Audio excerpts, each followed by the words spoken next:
Fala meu povo, sejam muito bem-vindos ao Los Angos, eu sou o Zaga e hoje eu vou falar de Homem-Formiga e Vespa Quantumania com spoilers. Então já deixando avisado pra vocês, se você não viu o filme ainda, vai lá ver primeiro, depois você volta aqui. Seu Percival, por favor, joga o nosso alerta de spoilers na tela pra deixar bem claro pra galera que eu vou entrar em detalhes da trama, então a partir de agora você tá avisado. Se você não viu, vai ver primeiro, depois você volta aqui. A não ser que você não ligue pra spoiler, né? Mas mesmo assim eu não aconselho, porque eu acho que estraga a experiência. É mais legal chegar no cinema e ser surpreendido, e esse filme surpreende de fato em algumas questões aí. E eu quero começar falando do MODOK, porque eu vi uma galera criticando o MODOK, achando que ficou muito caricato. E assim, não tem como não ser, né, galera? O MODOK é uma cabeça flutuante que é feita pra matar, né? Então, pra mim, a Marvel foi impecável nessa adaptação do MODOK às telonas. Não tinha como ser diferente, ele tem os momentos ali ameaçadores dele, quando ele tá atacando todo mundo, né, como o caçador do Kang. Eu achei que ele foi muito bem ali naquelas partes que ele tá realmente caçando os rebeldes e a Cassie, por exemplo. E também tem todo o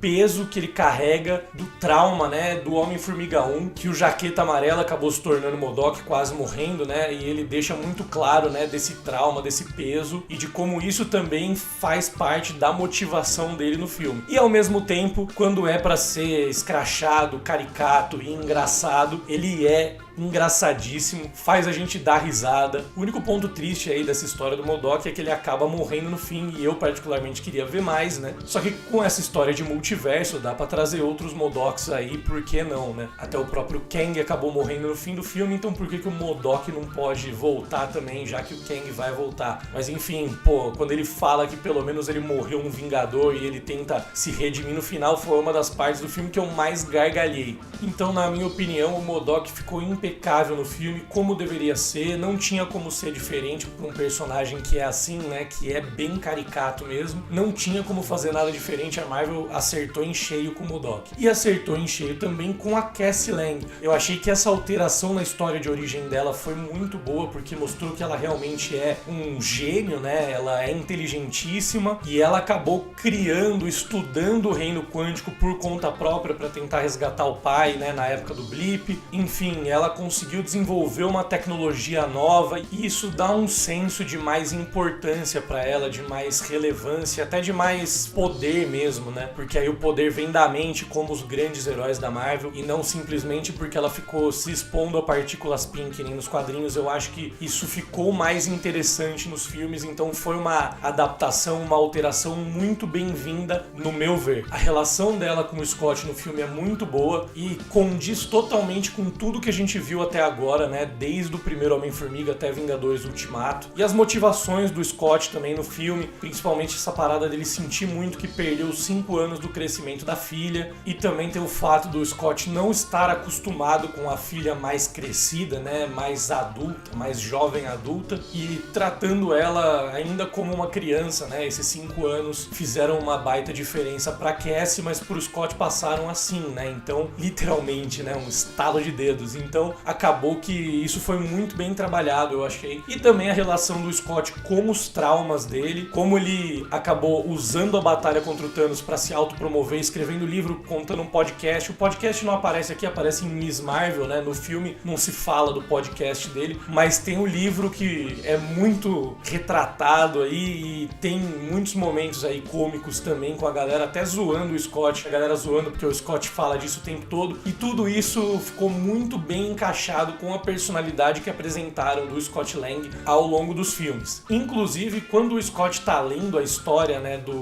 livro dele pra uma galera tal, a gente consegue ouvir trechos, passagens do livro, é realmente fenomenal. Ele faz menção a muitas coisas que são engraçadíssimas, como quando ele fala que o Hulk transformou ele num bebê e tudo mais. Ele conta muito bem as histórias, né, do que aconteceu, e de uma maneira muito Scott Lang mesmo, muito Paul Rudd, o ator é muito bem utilizado aqui. Esse filme foi muito legal também porque deu oportunidades pro Hank e pra Janet brilharem também, né? Eles não ficaram mais em segundo plano, só aparecendo, fazendo participaçõezinhas. A Janet tem muitas cenas de ação, o Hank também com aquelas formigas dele vai muito bem, e tudo isso foi muito bem preparado, né? Já desde o começo do filme mostrando as formigas, o Hank explicando como funcionava, né? A inteligência daquelas formigas, elas indo parar no reino quântico junto com eles, e tudo isso aí fica muito bem explicadinho, foi muito bem amarrado desde o começo do filme para aparecer no final. Então eu achei isso muito legal, que eles tiveram um momento de brilho deles ali em ação, né, em combate. E aí entra uma das oportunidades desperdiçadas que eu falei na minha crítica sem spoilers. A gente chegou até a ver a Janet vestindo o traje, né, em ação com o traje de Vespa num flashback, mas a gente não viu no presente, né? Ia ser interessante ver no presente, naquela batalha, ela também com o traje da Vespa. E a gente não viu o Hank usar o traje, gostaria de ter visto também. Ainda falando de oportunidades desperdiçadas, acho que desperdiçaram um pouco o William Jackson Harper, que é um baita ator e podia ter um futuro brilhante aí na Marvel, mas pelo visto vai ficar contido ali, né, no reino quântico. Eu achei muito legal o personagem dele, essa parte da telepatia, e é muito bem usada tanto pra comédia quanto pra mover a trama mesmo e pra dar um senso de importância pra esse personagem dentro do universo do reino quântico, mas infelizmente parece que vai ficar só nesse filme mesmo. Então essa é mais uma oportunidade desperdiçada. Infelizmente teve a morte do MODOK também, como eu falei, mas até aí tudo pode ser resolvido, né, com o multiverso, mas também achei que o MODOK podia continuar, ele podia conseguir escapar do reino quântico, voltar pra Terra, né, e aí se juntar a Amy ou se juntar à inteligência. Eu acho que seria legal se eles fossem pra esse lado. Infelizmente não rolou também. E a última oportunidade desperdiçada mesmo, eu achei que a história tinha tudo, como eu comentei, né, várias vezes aí nas minhas análises de trailer, na expectativa,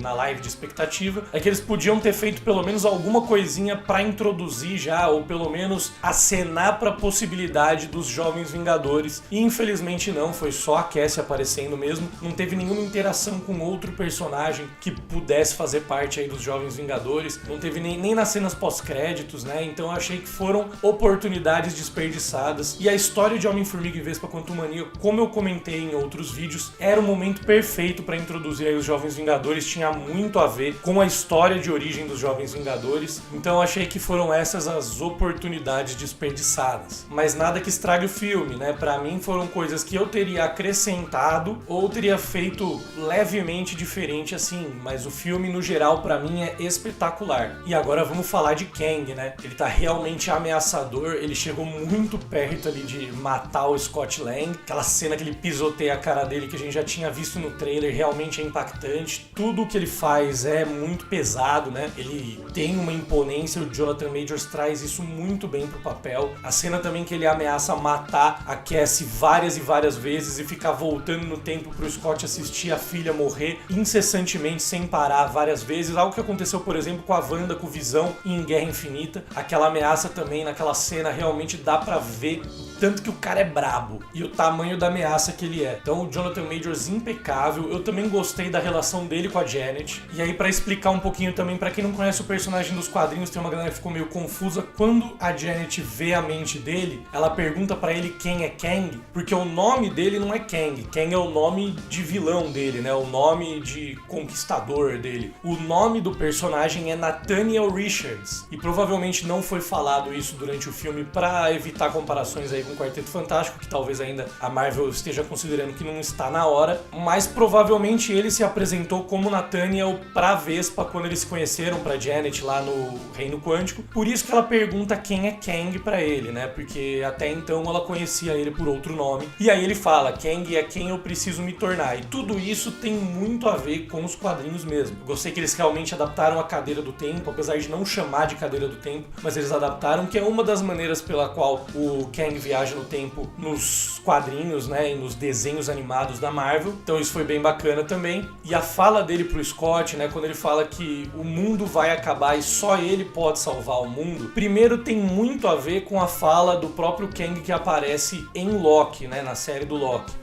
Ele fala que foi ele que salvou o universo das variantes dele, né? E tem a mesma ideia aqui nesse filme. E é uma fala que tem tudo a ver com Dinastia Kang, com a história dos quadrinhos de Dinastia Kang, que o vilão chega no presente, né, nos quadrinhos, dizendo que o mundo vai acabar e só ele pode salvar. Então a Dinastia Kang realmente já começou. A diferença é que dessa vez eles mataram essa versão do Kang, o que, vamos combinar, não muda nada, né? Como eu falei no meu vídeo, né, de teoria sobre como derrotar o Kang, não adianta nada matar o Kang, porque toda vez que você mata um Kang, outro pior aparece no lugar dele, ou outros piores. E falando em outros piores, tá na hora de falar sobre as cenas pós-créditos desse filme também, explicar pra vocês direitinho o que aconteceu ali. Porque o filme acaba com o Scott falando que talvez esteja tudo bem, mas ele preocupado. Será que ele matou todo mundo? O Kang falou que se ele morresse, iam vir outros piores e tudo mais. Ele fica nessa dúvida. E eu achei muito interessante esse finalzinho aí, porque é pra deixar todo mundo realmente meio ansioso, meio aflito, meio pensando o que será que vai acontecer. E aí vem a primeira cena pós-créditos que, como eu comentei na minha análise sem spoilers, né, do filme, eu vibrei demais porque ela já começa com Ramatut, que é, pra quem não conhece a história dos quadrinhos, uma das variantes do Kang e pra mim uma das mais legais, né? É inclusive a primeira aparição do Kang foi como Ramatut, antes até dele aparecer como Kang, né? A primeira variante de Nathaniel Richards que aparece nos quadrinhos é o Ramatut, que é uma versão dele que viaja pro Egito Antigo e conquista aquele tempo, né? Inclusive é uma versão que viaja no tempo usando uma esfinge. Ele usa a esfinge como uma máquina, né, para viajar no tempo. E em um determinado momento ele chega até a tentar escravizar o Apocalipse, né? O En-Sabah-Nur, aquele grande vilão dos X-Men que também vem daquele período. Então o Ramatut é um personagem extremamente interessante. Eu achei fantástico que ele aparece. E ele já tinha tido um easter eggzinho em Cavaleiro da Lua, né? Aparece uma imagem dele na jaqueta de um dos homens que tá lutando contra o Mark Spector no Cairo. Além disso, também aparece o Immortus, né? O visual do Kang que aparece no último episódio de Loki já tinha uma semelhança com o visual do Immortus. E agora nessa cena pós-créditos aparece um que é muito mais fiel ainda ao Immortus falando também. E a cena mostra o Conselho de Kangs, né? Que nos quadrinhos nada mais é do que um grupo de variantes do Kang que se reúne sob o guarda-chuva do Kang Prime, né? Que é o principal Kang, aquele que vive no fim do tempo, né? No limbo. E eles se unem para discutir estratégias, às vezes para brigar entre si, mas para também entender melhor o multiverso e como eles podem se unir para conquistar o máximo de linhas do tempo possível. E é muito legal porque quando eles se unem realmente normalmente nos quadrinhos, numa arena de gladiadores, né? Muito parecida com o que a gente vê no Conselho de Kangs nessa cena pós-créditos. Além disso, a gente vê, né, alguns deles chegando com aqueles dois quadrados que abrem assim, né? Que é a mesma tecnologia que o Reed Richards usou lá em Doutor Estranho no Multiverso da Loucura e que nos quadrinhos vem de uma tecnologia do Doutor Destino. Então eles se inspiraram numa tecnologia do Doutor Destino, deram para Reed Richards em Doutor Estranho e agora colocaram também os Kangs para usar essa tecnologia. E tudo isso, galera, é para mostrar que o Kang nos quadrinhos tem uma história meio confusa, porque às vezes ele é tido como um descendente direto de Reed Richards, às vezes ele é tido como um descendente direto do Doutor Destino, Victor Von Doom, e às vezes ele é meio que um descendente dos dois aí, né? Então não se sabe ao certo, a Marvel nunca bateu o martelo sobre de quem ele é descendente, mas a gente sempre considera que como se ele fosse um descendente dos dois aí, né? Que algum filho, neto, bisneto do Reed Richards tenha conhecido alguma filha, neta, bisneta do Doutor Destino e eles tenham, né, gerado aí crianças que no futuro iam, né, seguindo a árvore genealógica da família, chegar no Nathaniel Richards, o Kang. E o Richards, do nome dele, né, Nathaniel Richards, vem de Reed Richards. Então isso é uma coisa que a Marvel praticamente bate o martelo falando que ele também é um descendente de Reed Richards. E só com esse detalhe dos portais quadrados se abrindo ali do meio, né, um pro chão e um pra cima, é pra mostrar isso também. E na segunda cena pós-créditos aparece o Victor Timely, que é uma outra variante do Kang, que é um Kang que viajou pro começo dos anos 1900, né? Ele vive ali no ano de 1901 nos quadrinhos. Ele se torna um inventor, um industrialista. Ele funda a cidade de Timely, no Wisconsin, nos Estados Unidos, e acaba eventualmente se tornando prefeito dessa cidade. E nos quadrinhos, Victor Timely é um disfarce. Ele, na verdade, verdade é o próprio Kang Prime, o Kang Supremo, o líder de todos os Kangs. Então é um personagem muito importante. Eu tava com medo que ele fosse aparecer gratuitamente, né, sem motivo, mas não foi o caso, porque ele aparece literalmente no que parece ser uma cena retirada direto da segunda temporada de Loki, inclusive com o Loki e o Mobius aparecendo ali, né? O Loki,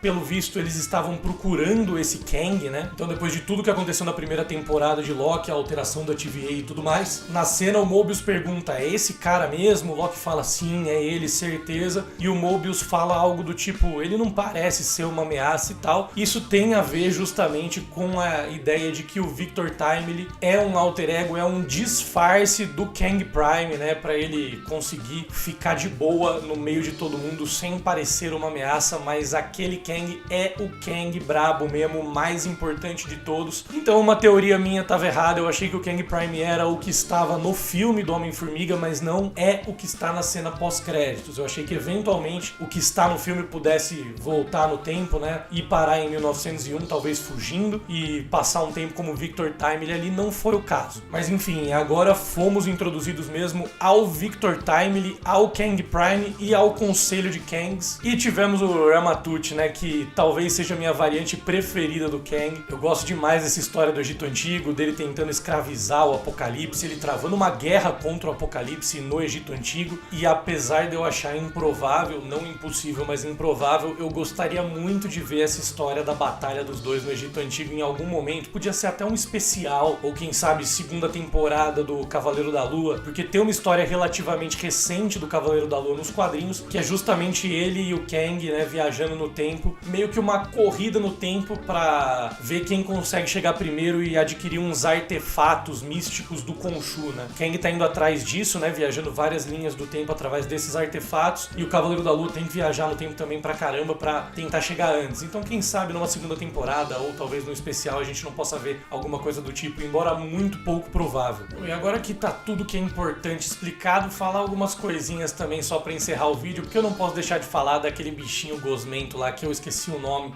que é o que gera o Uzi, né, aquele líquido tradutor, que é fenomenal, engraçadíssimo. Toda a obsessão dele com buracos é muito boa e é muito bem paga no final, né, quando ele toma tiros e fica cheio de buracos. Isso aí é fenomenal, a felicidade dele é impagável quando ele vê que ele tá cheio de buracos, e aquele baita poder que ele descobre quando ele ganha buracos também ajudou bastante, né, na batalha. No fim, o personagem do Bill Murray teve um caso mesmo com a Janet, e toda aquela cena, né, da conversa entre eles com o Hank enciumado demais é engraçadíssimo também. O humor desse filme tá muito bom. Eu gostei demais também quando o Scott pergunta se os prédios dele estavam vivos, e aí eles ficam espantados, perguntando como assim os seus não estão. Tem muita coisa muito boa no humor desse filme aí que eu gostei demais. E agora é isso, galera, é aguardar os próximos capítulos. Não esqueçam de deixar nos comentários o que vocês acharam do filme, se vocês concordam com as coisas que eu falei, se vocês discordam. Fiquem à vontade para deixar os seus pitacos também. E se eu esqueci de falar alguma coisa que vocês queriam que eu tivesse falado, né? Porque vocês sabem como é, né? Às vezes a gente acaba esquecendo, né? Vai puxando da memória, sai do filme, anota uns tópicos para falar no vídeo, mas sempre tem uma coisinha que falta. Então não esqueçam também de deixar nos comentários se vocês têm alguma dúvida ou se vocês têm alguma coisa que queriam que eu tivesse abordado nesse vídeo e eu acabei esquecendo. Se você assistiu o vídeo até aqui, eu quero imaginar que você tenha gostado do conteúdo, então aproveita e deixa minha sugestão para você curtir o vídeo, se inscrever no canal e ativar as notificações para não perder nada. Esse ano promete, vai ter muito filme, muita série, muita animação, e nós vamos falar sobre tudo isso. A gente fala todo mês também sobre alguns dos grandes arcos, grandes sagas dos quadrinhos da Marvel. Já explicamos em detalhes, completíssima a história de Dinastia Kang, por exemplo, que tá bem legal, vale a pena conferir. Também explicamos Guerras Secretas, duas versões, né, tanto a original lá de 1984 quanto de 2015, que provavelmente vai ser a versão que vai ser adaptada nos cinemas. Enfim, aqui é tudo sobre Marvel, então se você gosta dos filmes, séries e quadrinhos da Marvel, não esquece de se inscrever no canal para não perder nada desse conteúdo que a gente faz toda semana sobre Marvel. Valeu,